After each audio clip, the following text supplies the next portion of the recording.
Hey everybody, and welcome to a new episode of Design Cinema. This is Fengzu speaking, and you heard that correctly. I did say new, so it's been a long time since I recorded a new episode of Design Cinema, so I do apologize for this delay.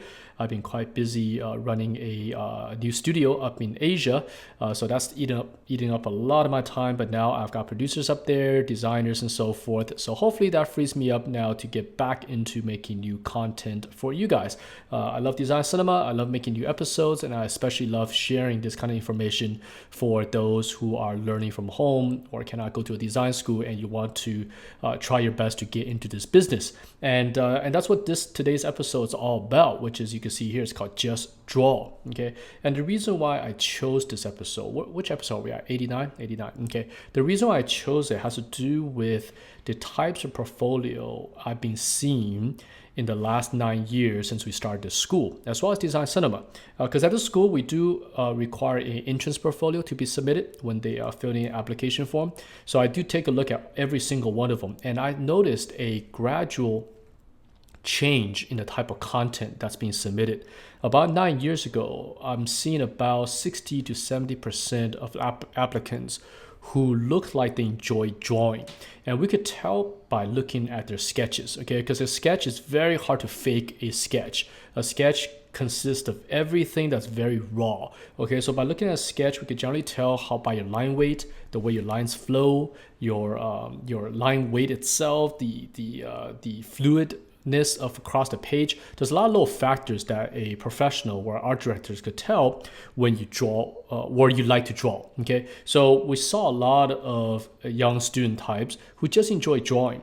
But recently, the last 2 or 3 years, I've noticed that consistency has dropped or reversed. And now we're seeing 60 to 70% of students who don't look like they drew a lot, where they started when they're very, what we call it, maybe they started just 2-3 years ago, as opposed to students before they drew maybe when they were like 11 or 12 years old. So they had many years of drawing, even though they weren't good at it, but they drew a lot. So by the time they get into design school, they're very confident with their wrist, with their hands, and with their hand-eye coordination in terms of drawing.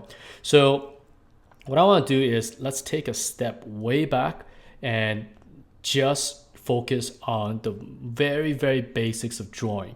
Let's not worry about fundamentals. Let's not worry about anything that's complex in this field of concept design, but just the very first step that every single one of us took before we became a professional. Okay, and this episode is made mostly for student types. All right, you guys are out there studying on your own, and I'm just gonna jump into here to name some of the most common excuses that I have heard from students that apply to our school, because we do interview every single one of them. So now we have hundreds of student data that we have interviewed, and this is the stuff that we run across all the time. And maybe this will hit a chord with you guys, and hopefully it helps you organize your thought process in regards to drawing itself. Okay, so let's jump right in here. Let me make a new layer, and so I can mark this stuff. Okay, so number one, okay. These are all excuses that we hear on the interviews, right? Because we look at their portfolio and we ask them, hey, how come you don't look like you draw a lot, or you don't enjoy drawing? And this is all the common answers. So number one, once I learn some fundamentals, then I'll start drawing. Okay, so this is very common. It's almost like the chicken and egg. It's like, well, I don't know the basics, so I don't want to start drawing. So that is so wrong. You could draw without any knowledge of anything. Just get a pen and paper and start drawing. It doesn't matter if it's bad or good or wrong. Long as you're drawing, you are exercising your brain, your eyes, your hands. You're doing a lot of stuff to improve. Okay, like I said, it doesn't matter if you're not good at it. You just got to start. Once you learn fundamentals, all that's going to do is make your stuff become professional very fast. Okay, but by having basic drawing skills, it's going to give you that confidence to actually start drawing. And you have to start. You cannot wait for something to happen. You're going to have to do this on your own. Okay, so next one is, and man, we get this a lot, okay, which is I watch a lot of video tutorials online, I bought all the right books, so I must be getting better, okay? But in real life, they're actually not drawing. They're doing everything but drawing itself. So this is super common. It's like I have every book by, this book, every art of book, every new game comes out, I have the art of book, and I go to all the events, and I have all the video tutorials, and I watch all the stuff on YouTube, right? That's great. you have the right content, but you're not practicing any of it. So I mentioned this before with for example, basketball. This is the same thing as someone watching NBA since they're very young, watch every single game, know every single play, know every player, know all the rules, know all the tricks, but you never touch the basketball itself.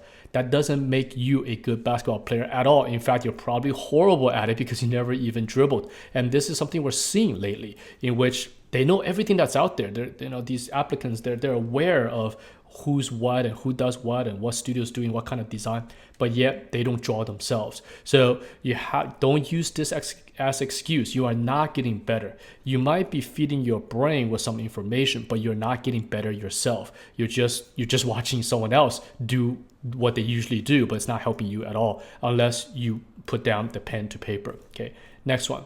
I spent a lot of time gathering references and collecting concept art, so I don't have time left to draw. Okay, this is somewhat related to this one, but this one also we hear a lot from applicants, which is I have hundreds of stuff. I've been saving all the images, and I go to ArtStation and download all the concept art. That's great. You're just collecting other people's work, but you have to draw. You cannot put this as a priority and get rid of your own time to draw. So these two are pretty much related. Okay, next one.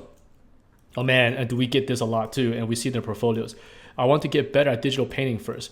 Wow, we sure get a lot of this, because before we used to get a lot of sketches and drawings in the applicants in about 9 years ago, 9, 8, 7, right? All mostly drawings.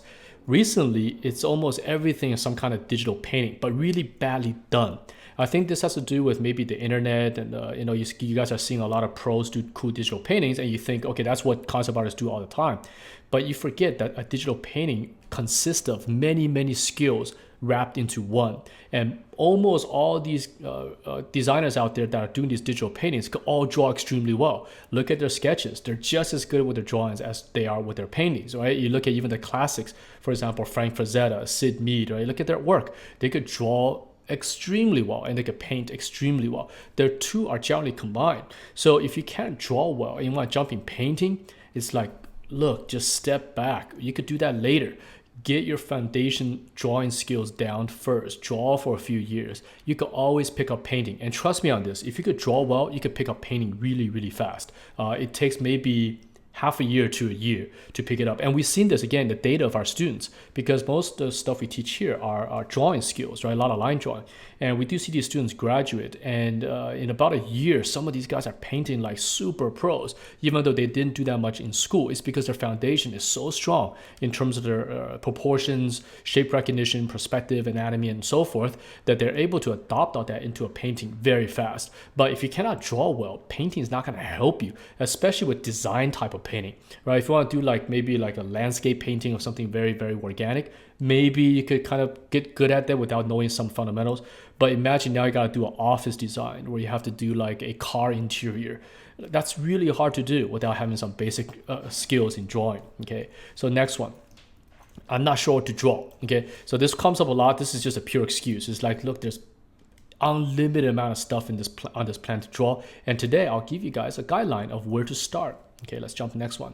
I'm just not good at drawing, so I don't draw. Okay, so this is again, this kind of like a catch-22. It's like, yes, you're not good at it because you haven't started drawing. So just draw. And again, I'm gonna give you guys a couple of tips after this, okay, of how to overcome all these excuses and help you start. Okay, but you have to start drawing. You cannot make an excuse for yourself like, oh, my drawings don't look good, so therefore I don't want to draw.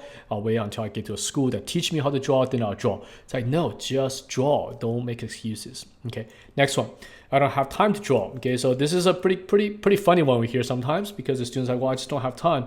And then the next question we ask are, what games do you play? What film do you watch? It's like, oh, I played the latest Assassin's Creed Origins, and I just played the Metal Gear, whatever recent game that came out, Bloodborne. And you're just going in your head going, wow, you found these games. These games typically take 50 hours to complete, So it's like, wow, you found time to do that, but you don't have time to draw. So what is more important right now in your career, especially for a student, right? Professionals, man, they got a job. They don't care, right? We could go home and play 30 hours of video games. It's fine. But if you want to get into this business, you got to put your priorities straight, which is you got to learn. You got to get better. playing a game is the same thing as getting references and looking at our videos online. It's just a reason to procrastinate from actually doing the hard work. Okay, next one. I don't know the right way to start drawing. I also don't have a good Wacom. Not as common, but we do hear this sometimes, which is blaming it on the material or blaming, basically offsetting the workload or the difficulty somewhere else. And I don't have a good computer, and Wacom do show up. And the thing is, you don't need anything to start this except for maybe $1 worth of equipment, or maybe free. Go find a pen and a pencil in your house, find some scratch paper, and you can start drawing. You don't need any fancy Wacom tablets. You don't need anything. In fact, I'm still using my old Wacom. I love my Intuos 3. Look at my pen. It's the old one. I don't upgrade my Wacom. It works fine. I know right now there's like generation, I don't even know what version we're on now, 5, 6 or something. They look really fancy. They look really cool. But I love like Intuos 3. And the thing is, I also have many sketchbooks. You don't need good equipment to draw, okay, especially in the beginning stages. Okay, next one. I want to design characters, spaceships, etc. So I need to learn design before I draw. So another excuse of I need to learn something before I start. I want to learn about the proper way to design before I draw. Drawing and design could be separated out completely. Okay, drawing is an exercise of your hand-eye coordination to help you master this medium, so you're not afraid of putting the pen on paper. So you don't have to draw. You don't have to design a single thing in order to draw, and that's what today's lesson is going to be. So stay tuned. Okay, next one. 3D tools exist now, so drawing is not as important. Okay, there's a little bit of correctness here, which is 3D tools do help you solve a lot of difficult things like perspective and now even anatomy with ZBrush and so forth. But a 3D tool is just that. It's a tool. It doesn't know how to design, doesn't know how to draw, it doesn't know anything unless the user is in front of it. So by having good drawing skills, you recruit a ton of useful stuff, which I'll talk about in a second here. That's going to help you use the tool to a much more higher level than someone who merely knows how to push buttons on a tool, because we see that from our students as well. Someone with a good drawing experience, they have collective visual library, form definition, perspective. They have basic knowledge of how things work. They know how things balance out because they drew a lot. So by the time they hit a tool, they know how to place things correctly to feel natural. When someone doesn't draw as much, they don't have the visual library, the knowing the proportions and all that. So the tools, they still look stiff. Even though all the perspective is correct, the result doesn't look good. Okay, so let me give you guys some tips here of how to even get started. Okay, so again, I'm catering this to students. If you're a professional, you can pretty much ignore this because you guys are already working and you've probably done this anyways. Okay, this is for students, especially the recent ones that we see a lot, who are just not drawing enough. Okay, let's put away the excuses and let's start drawing. So the first one, okay, the most important, just draw. Okay, don't worry about the quality. Just draw anything. Okay, draw bad drawings, draw horrible drawings, whatever you do, don't worry about it, just draw. It sounds so simple, but it is one of those things where we see students tend not to want to draw because they're making the previous excuses that I outlined over here. Okay, get rid of all that, put a piece of paper in front of you and just draw something. Okay, the next one, you have to hit those numbers. Okay, 3 to 5 drawings a week is not enough to improve. Okay, you're gonna have to do this many times a day. Again, especially if you're a student and you want to get into this business, you're gonna have to get better at this. So try for example 10 studies a day. Okay, by studies are the things I'm gonna be showing you guys later in this course today. But you do 10 studies a day, 6 days a week, you're doing about 60 drawings, right? A week, that's pretty good. 6 times 4, that's 240 drawings in a month. That's really good. You compare to 3 to 5 drawings a week, that's just not enough, man. You're doing only 20 drawings. 20 drawings a month compared to 240. Trust me on this. This is guaranteed to work. If you're doing only 20 drawings a week and another person is doing 240 drawings a week, that person will get better than the first person for sure. It's guaranteed because you're building knowledge. So if you want to go even crazier, you could do say 20 studies a day, and then you do that 6 days a week. You will definitely get better. Your 1001 drawing is guaranteed to be better than your first drawing. But if you're only doing 10 drawings, your 10th drawing might not be that better than your first drawing because the knowledge is just not there. Okay, so and you gotta keep this consistent. Don't do a few drawings, take a month off, and do a few drawings, take a month off. set your mind to it and you will improve. Okay, and this is what a school does, sort of. We kind of force students, because you're in a classroom environment, you have peers, so they tend to have peer pressure, and peer pressure makes everybody do a lot of work and improve in a fast amount of time. But you could do that on your own if you could maintain this responsibility of managing your time correctly. Okay, and take one day off, take Friday night off or Saturday, so you can have a break, play video games and so forth, but be consistent. Okay, so change your mindset, which I just mentioned, is really important. Okay, drawing should be your main interest, not something else. It's always like, oh, I want to finish this video game and then I'll find some time to draw. It should be the opposite. Okay, draw first, and then once you're done with that task, say you have 4 or 5 hours a day that you commit to drawing, and then you go do the other stuff. Use the other things as a hobby. Your drawing should be your main goal. Okay, be consistent. I mentioned all this already, but it's be consistent. Block out enough time to draw. Okay, so I recommend at least 2-3 hours a night, which is very achievable. Okay, even if you get home at 8 o'clock, 9 o'clock, you can still draw to 11. That's a very small amount of time. Okay, but that's going to help you improve. And 2-3 hours a night could definitely get you 10 studies in that during that day. That's plenty. That's only what, like every 20 minutes you draw one drawing, something like that. I think even less, and you could get to this number, maybe 15 minutes, right? A study means you're drawing it off of references. Okay, you're not designing anything, and I'll mention that once we get to the content over there. Okay, let me track time here. I think we started at what, 2:35, 2:25. Okay, we should be good. Well, a lot of buses going outside. Okay, next one.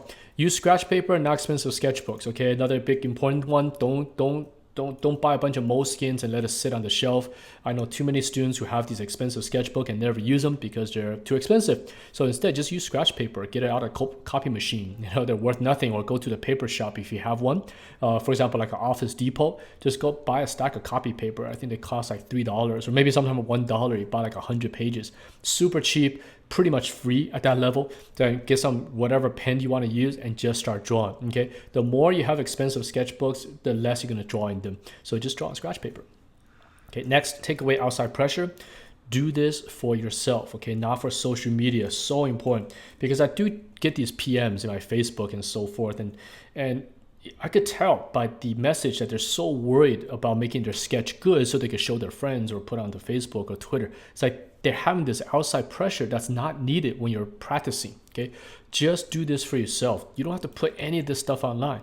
Draw 1,000 drawings, draw 2,000 drawings. Don't have to post any of it. Okay, it's for you to improve, because sometimes they focus on a single drawing. It's like, oh my, this has to be the best thing. This has to, I gotta do my best on this drawing. So that way, when I put it onto Facebook, everyone's gonna like it. It's like, no, if you're doing it for that reason, you're probably not gonna get better. Versus like, okay, I'm just gonna be doing 10 drawings a day, 10 drawings a day, 10 drawings a day. Done. Go to sleep. Next day, draw 10 drawings a day. That you do that, you will get better. Okay, don't do this for like, I have to make this perfect. Oh my God, I want everyone to see my design, how good I am on my design, so everyone can like it. Don't do it for that. Okay, just for yourself, and then that way you take the pressure off. You have no one to impress. You have no one to show it to. It's only for you. So your drawings could be really bad. It doesn't matter. Okay, now start with easy subject matters, which I will mention in a second here. Okay, I have a way to slowly increase the difficulty in your drawing. Don't start with the hardest stuff first, which a lot of students tend to do or on their own. They're like drawing like human faces and things. These are some of the hardest things to start with, right? Start with easy things that give you a huge room to make mistakes. That way you build a confidence. And this is something we do at our school as well, and I'll share with you in a second here. Okay, draw stuff you want to draw. Okay, you don't need to follow trends. You don't have to be like, oh, this professional is sketching this, so I want to sketch that. Oh, that guy's not drawing this, so let me draw that. It's like, just draw what you want to draw. If you like I don't know, flowers, you know, draw flowers in the back. You want to draw cactus, okay, draw cactus. You like strange little undersea creatures, okay, draw undersea creatures. You don't have to follow what other people are drawing. Drawing is about finding the joy of this process, and finding joy means you have to like what you're doing. So, you know, I see a bunch of designers that draw cool stuff, but it might not be subject matters that I particularly want to draw myself, but I still find it to be really cool. But when I'm drawing my own stuff, I draw my own stuff, and I draw bugs and all these type of things that I find the enjoyment out of. Okay, and next one is a really big one here, which is it's okay to be bad. Okay, we're kind of wrapping back to this one here. The internet and art books and all these art forums and so forth, they only show you one side of the creative process. Rarely do they show you the failures that are involved in this process. Okay, we as professionals don't always produce good work. Not every single thing that shows up in these art books is the first version of that. Okay, but these websites don't showcase that side of things. They don't show the failures. They don't show the many tries it took to get to the final result. Sometimes the final result could be involved a whole team of people, art directors and designers and directors and producers and writers, right? Everyone's inputting their design, and then you get the final thing, and that's posted on the internet. And maybe for a young student, they see that and go, wow, that's concept art. It's like, wow, that's actually not really. There's a lot of stuff that went into this piece that you're not seeing. Maybe there was 100 different variations that you never saw. Maybe there's 50 failure sketches that you never saw. So when you're drawing for yourself, don't forget that this role is a long process, and you don't need to have perfection when you first start this kind of stuff, okay? So, all right, let me take a quick break because I'm on a new computer here. I don't want this to crash, and I'll be right back to show you guys what drawings to start with when you are getting started in this thing, okay? Let me take a quick break. All right, so I'm back. Okay, so now let me show you guys a couple of subject matters that you can start by easing the difficulty of drawing. Okay, so you can just slowly get into it. They're not very challenging things to do, and I might even do a quick sketch to show you guys. In fact, I actually started this Design Cinema recording yesterday by doing some of these drawings, but it just took way too long. The episode is going to run to like 2-3 hours at that rate, so I decided to save some time and just maybe do a single sketch for you guys and then show you the end result of what it could look like. Okay, so let me track time here. So we're at 2:49. Okay, so let's do another 20 minutes, and then 20 minutes will keep this episode about an hour long. Okay, so first thing I'm going to show you guys, bunch of rocks that you guys see over here. Okay, so why are these here? Well, the way to draw, okay, to get ease into it is to lower the difficulty bar. I'm going to show you guys a bunch of subject matters that in itself makes it easy to draw. Okay, organic things and organic and non-symmetrical objects are some of the easiest thing to start with. The reason for that is because it gives you a wide range of mistakes that you can make without the end result looking bad. What I mean by that is, like, for example, you take a look at some of these rocks over here. Okay, you could draw some of these completely off by even 50%, and it still probably looks pretty good because nobody knows what the original looks like. There's no recognition for the original version of this, right? If I make this rock bigger or smaller, who knows, right? It still could look good. I make the side of this too big, too small, it might still look pretty good. So when you're drawing this kind of stuff, you could kind of almost invent half of it yourself. You could draw like half of the rock, half of it by yourself, right? Look at this really cool looking rock over here, right? You could draw the top of it and change the bottom. Nobody's gonna know. So that way you kind of have fun drawing without having the pressure of making this look perfect. And so we do the exact same thing here at the school. We start with them with rocks and stuff like that as well. Very similar. So that way you build up the confidence level. You start to get your penmanship down, and you could do this for, say, a week, even 2 weeks, every day. Just come back and draw different rock formations, right? There's so many cool things in this world to study from that you'll never run out of stuff to draw. Okay, so rocks alone, these are things I found just for this episode. I went to Google and just Google cool rock formations. I found these, and there were just so many available for you to reference from.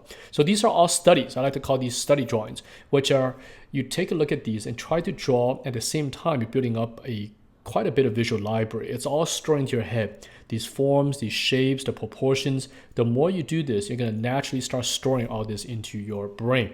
And by the time you start to design, all that stuff's going to start coming out. And speaking of design, I want to mention that real quick. Let me take a sip of coffee. Is that design doesn't mean everything is yours, right? Because I'm already excused that I have back over here, right? This one over here, which is like, I don't know, I want to design character spaceships, so I need to learn design. Look, drawing, right? Learning drawing, you don't need to know design at all. In fact, I could guarantee that you could get a job in this business without ever designing at all. So that sounds kind of weird, but let me explain to you what that means, okay? In this business, I believe that about 40% of the products out there require zero design. All they are rearrangement of objects to tell a narrative. So projects, for example, like Gladiator, Saving Private Ryan, right? The Banner Brothers and so forth. They're using historic objects. Almost everything, maybe 90-something% is based on history. But they're rearranging the objects in a way to tell a certain story. So you take Gladiator, for example, the Rome, the chairs, the streets, the clothing. Pretty much all of it is real, but it's done in a way for for the purpose of an entertainment movie. So it might not be historically accurate. And director Ridley Scott actually mentions it many times on his DVDs that his film is not accurate. He's got swords that's ranging 500 years in their time period, but the audience doesn't care. And same thing with a lot of your video games that do historically based things, right? Or even historic films, is that they're not exactly accurate, but they are getting everything from real life. Maybe Gladiator has some designs, for example, maybe the helmet and the chest, and very small props, but majority of it is all based on history. So if you think from that point of view, if you're a designer and you know how to draw things from real life, and you have all this visual library in your head, and you know how to arrange it in a certain way, I guarantee you'll have a job. But that's not easy either. It's not like, oh, I don't have to design, I could just get a job as a designer. You have to know how to rearrange objects in a certain way, right? And that does take time. It's the same thing like an interior designer does. They get into a room that's empty, and then they have to make it feel, say, posh, or make it feel modern, or make it feel rustic, right? So it's their job to go out there and source the right type of furniture, the right type of lighting, the right type of materials to get that feeling. We are doing the same thing. So in that sense, you could actually do a lot of design without designing a single thing or making up a single thing. So by drawing these things from real life, you're going to start building up that visual library and start with the basics. So the other 40% I mentioned for the products are things that are based on reality. For example, something like Game of Thrones, or video games such as say even Skyrim and Dragon Age, right? These are IPs are based off of Western Europe, medieval feudal time periods, right? So there's swords, riding on horses, there's castles. That's definitely what they're based on. So they are designed on top of that, but they're rooted in grounded subject matters. So in Game of Thrones, they're not riding around in giant bugs, and they're not using a strange weapon that you don't recognize. They're either swords or spears and bows, right? Everything that's based on history. So another area in which drawing a lot is going to help build that visual library. So when you start modifying designs, you already have a good understanding of the base. So that's extremely helpful for a designer, right? And the last 20% of the business is things are pretty much completely made up, and that usually sits in the science fiction realm. So, and that is why sci-fi films and video games are very, very rare. They don't make them often because it's hard to do, and when something takes a long time, it's also very expensive. So in both the in almost any industry, in the entertainment industry, sci-fi products are the rarest thing to do, and generally when they show up, they're either delayed or they cost a lot of money, they go over budget. Very common in sci-fi type of projects, right? And that's why you see in fantasy being the most common type of theme in both film as well as games in terms of entertainment type stuff. Okay, so Star Wars rocks, very fun subject matter, easy to draw. Okay, next one in these difficulty level are old trees. These things are so fun to draw. Okay, maybe later we'll sketch one for you guys because they're organic, but they start to have some perspective on them, right? Rocks has perspective, but sometimes they're very hard to see.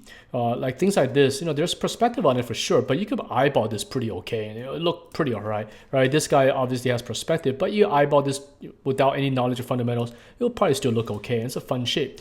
Trees start to add a little bit more foundation. For example, these trees were looking up at it, right? This tree were looking up at it, but still, overall, it's organic. So you could make a lot of mistakes and it'll still come out pretty good. You could even mess up the proportions a little bit and it'll still look pretty good. So draw this for a week or draw this for 2 weeks, right? Have fun on it. And if you look at trees, actually this thing shows up a lot in entertainment products. It shows up on Zelda games, it shows up on Secret of Mana, it shows up in Avatar, it shows up in so many places where giant trees exist. It's because I think as concept designers, we all love drawing this stuff. So then we put it into our work, and that work eventually becomes some kind of movie or video game. So yeah, give it a try. These things are fun. I love drawing old trees. They're almost therapeutic in a way, and they're fun. They give you a high tolerance for making mistakes. You can kind of free flow the forms as well, in which you could draw maybe start with this tree and start just making up your own branches as you go.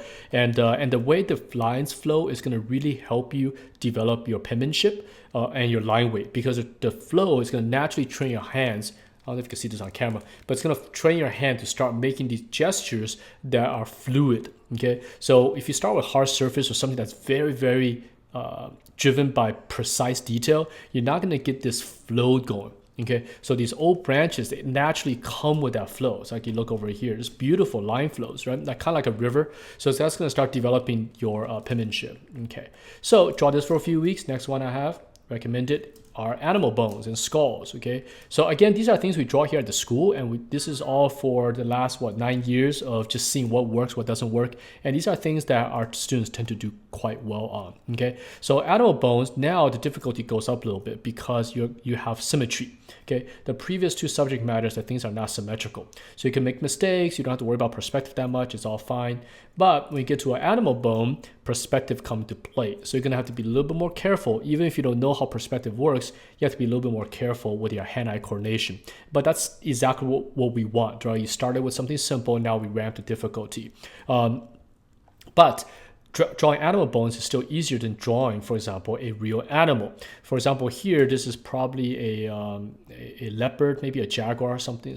I think some kind of hunting cat animal of some kind. If you draw the eyeballs and all the furs in, now your difficulty goes up, because if you mess up with the eyes, you mess up with the nose, you mess up on the position of the ears, it's going to look kind of funny because everyone's familiar with this type of animal. But almost none of us are familiar with what bones look like without the muscle and blood and all that kind of stuff, right? We don't see this often. So therefore, you don't know, for example, if I draw the cranium slightly big or draw the eye socket slightly low, it'll probably still look pretty okay if I draw the teeth a little bit forward, a little bit backwards, because we don't know what the right thing is. And that's why I chose these subject matters, because it lets you build confidence. It lets you draw, make mistakes, and it still looks kind of cool. And also, look at how awesome these shapes are. Look at this fish. You could turn this into a spaceship. You could turn this into a weapon. You could turn this into a shield. You could turn this into a building. It's got so many good forms in there that you can extract by simply drawing this thing. So look at the seahorse. I mean, these are some fantastical forms going on here. I mean, you could turn turn into a building. You could turn it into a accessory, right? It's just really cool. Look at the head shape here. This could be a little vehicle. So the more you draw from these studies, the better you're going to get, okay? And look at everything I'm showing you guys. Everything's from real life, okay? I don't recommend you guys to draw fan art or draw things by copying other concept designers. Now, you are drawing, so that's good, but you are starting to pick up other people's visual cues. And if you're not careful, you could work that into your own designs, and that could actually not benefit you, especially if you copy too much. That you might be called out by studios saying, hey, this looks just like the other person's work. You might get in trouble for that. So nature's not copyrighted, historic stuff are not copyrighted. Draw all you want, build your visual library from these things and make your own designs, versus say you're doing a fan art of somebody's stuff and you can accidentally take their designs and put in yours. Okay, so but that's my personal recommendation. I believe most professionals will tell you the same thing, which is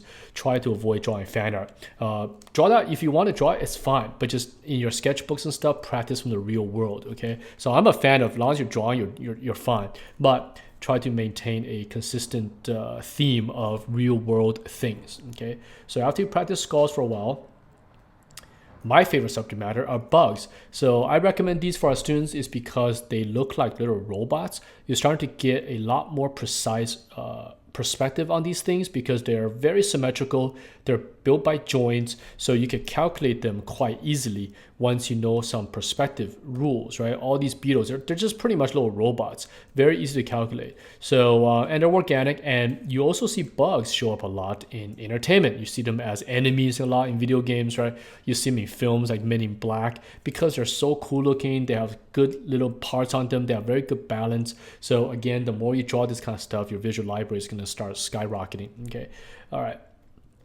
Next one, move to big animals. But notice I've chosen animals that don't have hair. So this is also to lower the difficulty level. So things like rhinos, elephants, right, hippos, and look how cool this turtle is, right?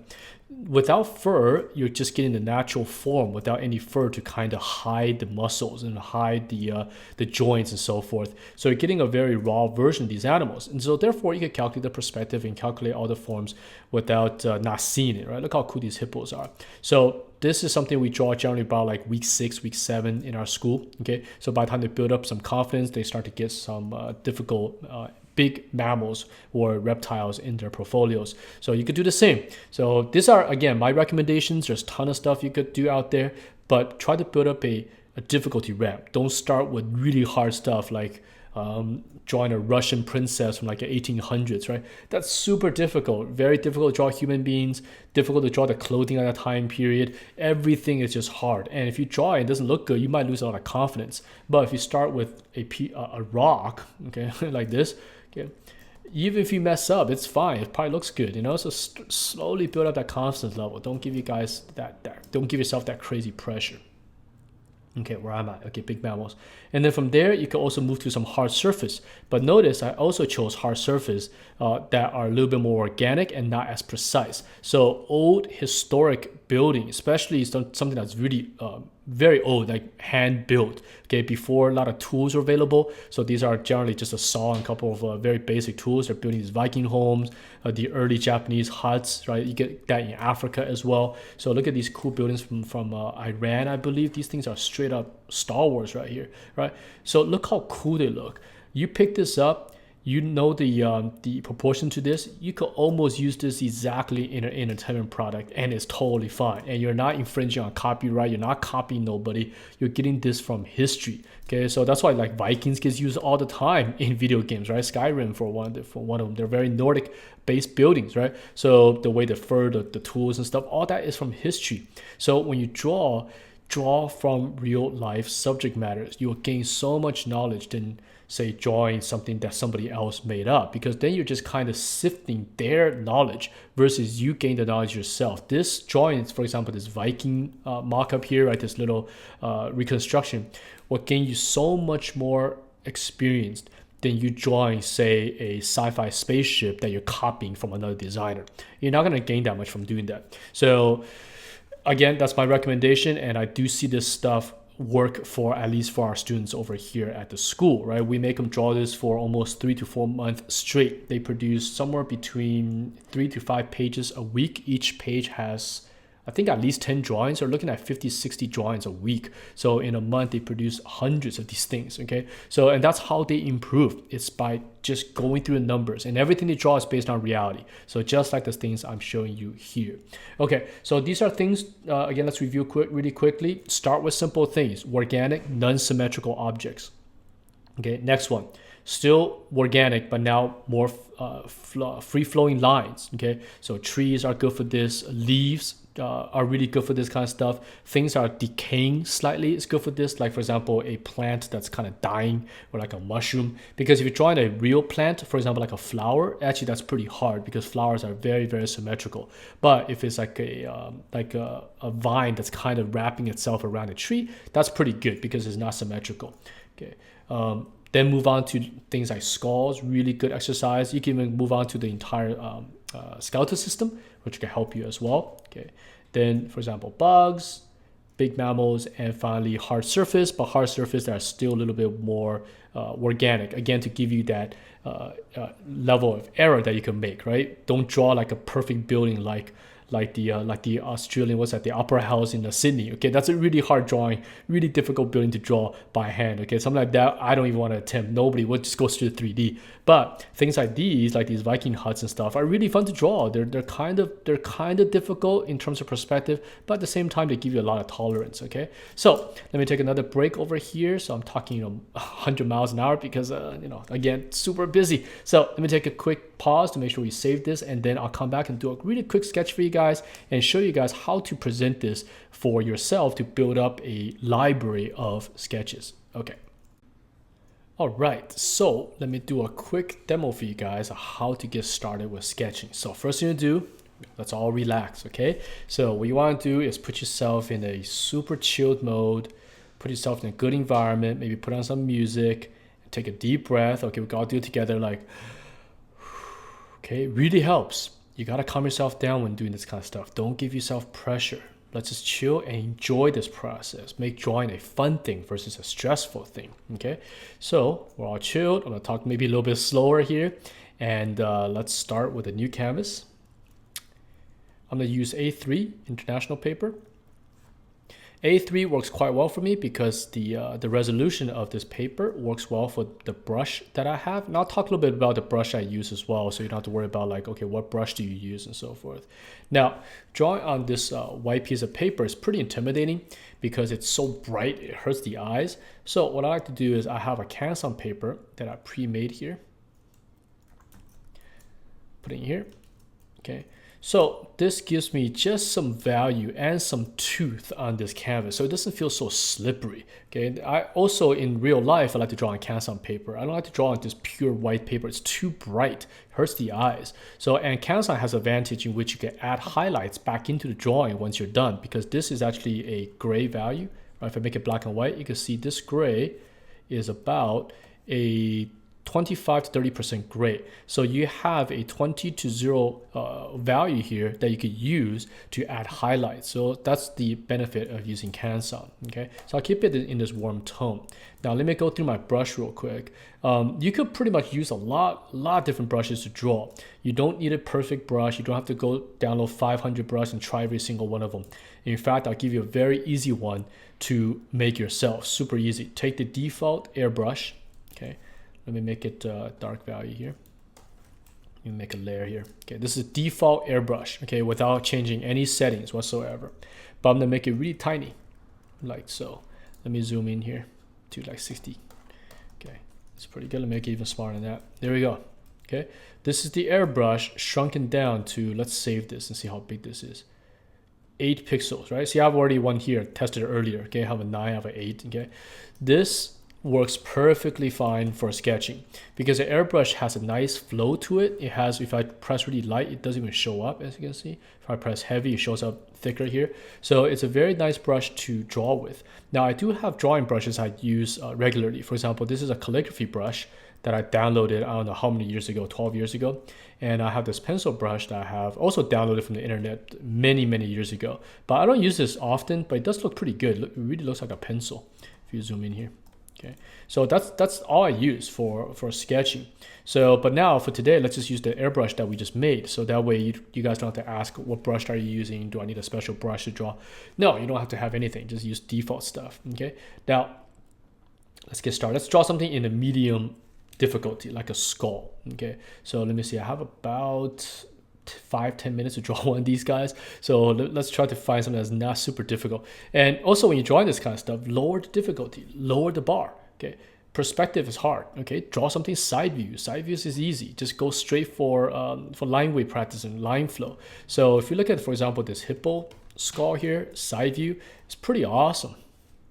Okay, I'm just gonna take that guy here, just put it over here.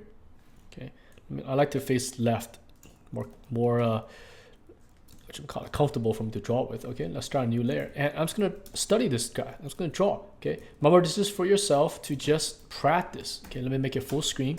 Okay, start anywhere. You don't have to be like, I'm gonna cover the left and work my way to the right. Okay, this is digital, especially if you're drawing in Photoshop, right? On paper, even on paper, don't worry about it. You can always scan it and stuff. I'm talking about if you want to make yourself a nice looking sketchbook when you're done. You don't have to plan it now. You could do it later. In fact, I'll show you guys one that I just made prior to recording this episode. I downloaded a bunch of my old sketches and just made up a sketchbook to show you that you could rearrange things to make it look good, but do that later. Don't do it now like, okay, I have to draw one here, draw one here, draw one here, draw one here. Draw whatever you want and then just put on different layers and then rearrange later. Do the hard stuff first. Make your process enjoyable versus giving yourself all these rules and regulations and things that just stiffen you up. Okay, so I have now 5 minutes, 5-6 minutes to draw this. So I'm gonna just start sketching. Okay, so I'm gonna start very loose. I'm gonna get some basic proportions down. For example, like it sits on the floor. It looks like his jawbone hits somewhere around here. Jawbone go up, and that's gonna hit the back of the eye. Okay, and I'm kind of just visualizing a little bit of its overall proportions, and I'll find a starting point. Let's, for example, let's just start with what the eye is. Okay, that's always a good starting point. The eye gives you a height. Okay, drawing very lightly here, and I'm just letting my hand just flow across the page. If I make mistakes, I make mistakes. It doesn't matter.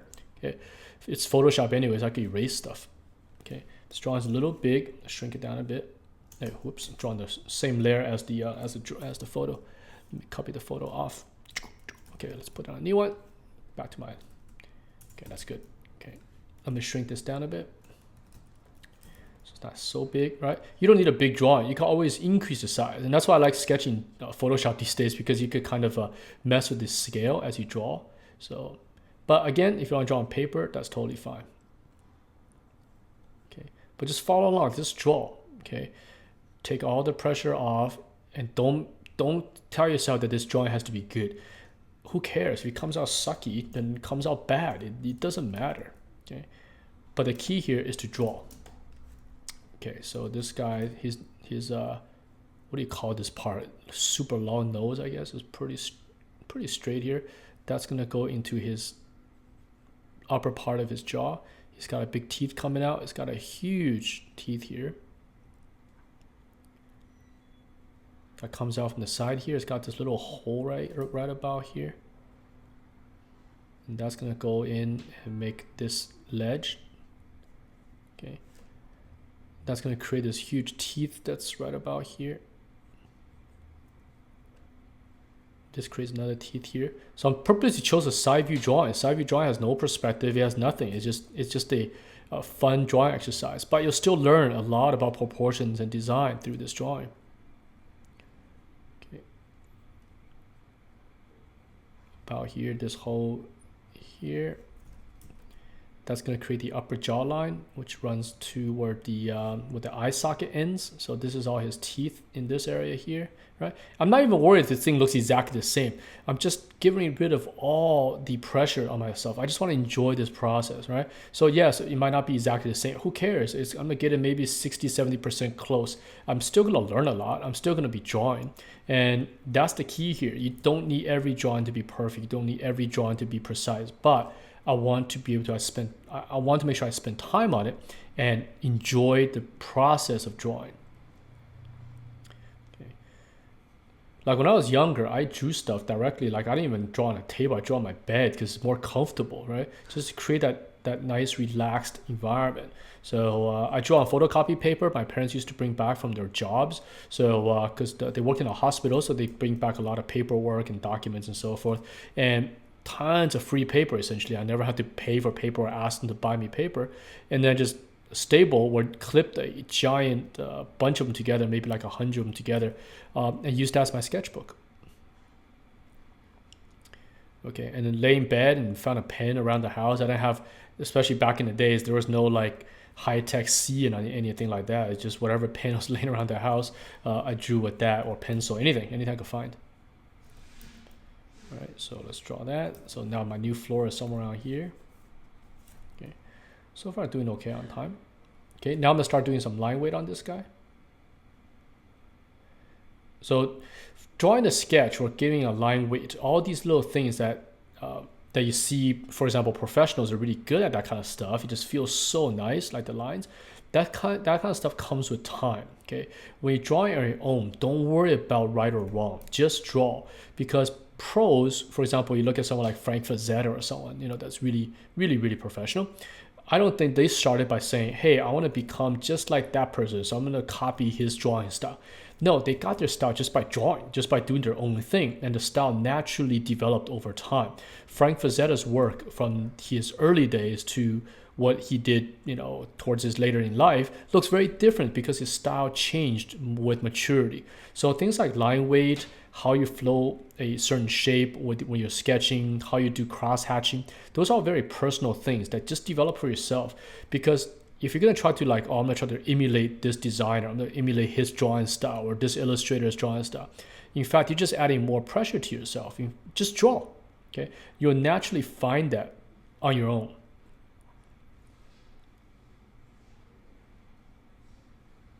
Because most pros, you talk to them like, I don't have a style, I just draw. I just drew whatever I wanted to draw, and then it comes out on their own. Okay, and then whatever influence you have, for example, maybe you like Renaissance period drawings and you like Leonardo da Vinci's style, right? That's gonna work its way into your sketches, but it's not something you force into yourself. It's like, oh, I gotta make sure I work exactly like Da Vinci or something like that, right? Just do whatever it feels comfortable. The other key here is not to give up easily. Okay, if you have a bad sketch, don't be like, oh, I give up. I need to stop this drawing. Let me go do something else. It's too depressing because my drawing doesn't look good. Just keep at it. Okay, if your goal is to do 10 drawings a day and give yourself, say, 15 minutes, 10 minutes, or 10 minutes too short. Give yourself at least 20 minutes per drawing. So that's 2 hours time, right? Perfect, right? That's 2.5 hours to draw 10 drawings at 20 minutes each. So you ended up somewhere around 3 hours, which is that time I recommended earlier. That is enough for you to improve. I almost guarantee you. Okay. And if you're doing better than that, then that's even good. That's even better, right? So if you're doing like 30 drawings a day or something, okay, even better. Or maybe do that on the weekends. Okay, so I'm adding line weight. I'm trying to keep track of time here. So yesterday I actually started recording some of this with drawing some of these skulls in perspective and trees, and the time was just flowing. I think I got to about 5 drawings and we're at 2.5 hours. So I was like, okay, this is too long. I don't have the time to do that because rendering time is gonna go up, the speaking time go up, and I think for you guys watching it, a 3-hour episode will be ridiculously long. So this teeth here is in front, so I'm gonna put line weight on it.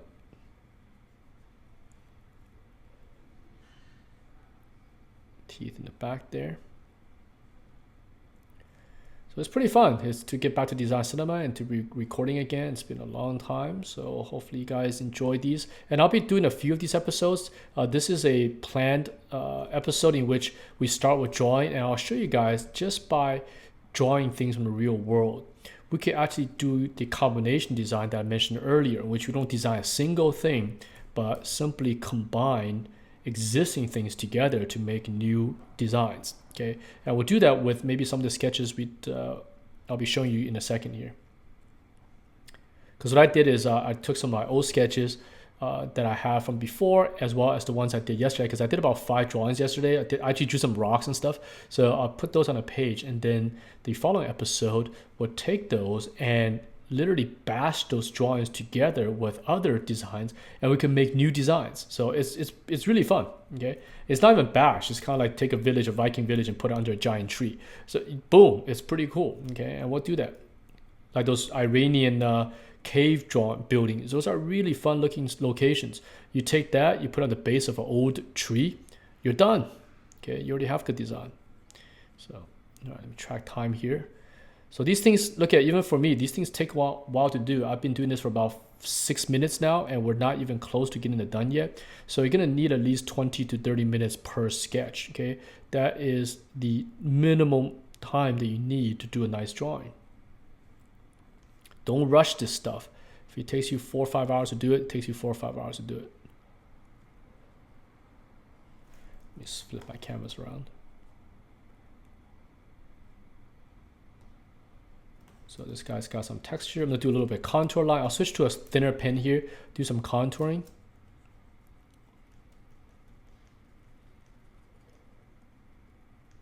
All right, so contour lines are lines that describes form.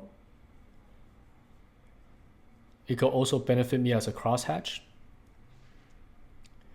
And all these things are very personal. These are things that you pick up on your own. It's very hard to learn a styling per se. Okay, it's like I have to draw like this designer. It's really hard to do that because you're emulating something that someone else developed on their own through time. You can't be like, okay, on day 1, I want to start drawing just like this guy. It's very hard to do that. Okay, just draw the way you want to draw. Who cares? Okay, and you start developing your own, and maybe one day someone will be emulating your drawing style, you know, and they'll have a hard time with it. But hey, how come it's so hard to emulate someone? It's like, because it is. That person did not start by emulating somebody else. They just drew. Okay, so the key here is the title of this episode. Just draw. Don't worry about anything else. Just draw stuff down. This is such a core skill that the better you draw, the easier almost everything else becomes, because it's very consistent. We find that from our students, for example, those who drew well tend to be good at everything else. They're good at painting. They're good at design. They're good at even graphic design. They're good at shape recognition. They're good at that, the hardest thing to do, chasing this word, cool. Okay, when they draw well, this tends to come a lot easier. Okay, just everything they do is cool. Buildings are cool, characters are cool, props are cool, locations are cool, lighting is good, you know, little props they do is cool. Everything comes out kind of cool. Then you look at someone who doesn't draw a lot, and they might be working 10, 20 hours trying to do an entertainment product, but it just doesn't have this word cool in it. It just looks stiff. It looks kind of amateurish, even though both designers spend maybe the same amount of time on the product, drawing the homework, but one is just cooler than the other. And then you look at their sketchbooks, you look at their exposure to drawing, and you find in most cases the ones that could draw cool stuff tend to draw more naturally. So they're very much related.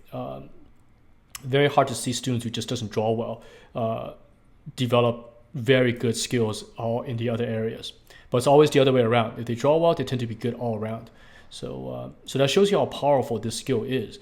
And these days I'm worried when I see these portfolios. I'm like, wow, this person wants to become a concept designer, but they don't even look like they enjoy drawing. They don't do drawing. They just think that concept design could just come out of thin air somehow without much commitment on your end to sketch. So and that's what I want to do this episode.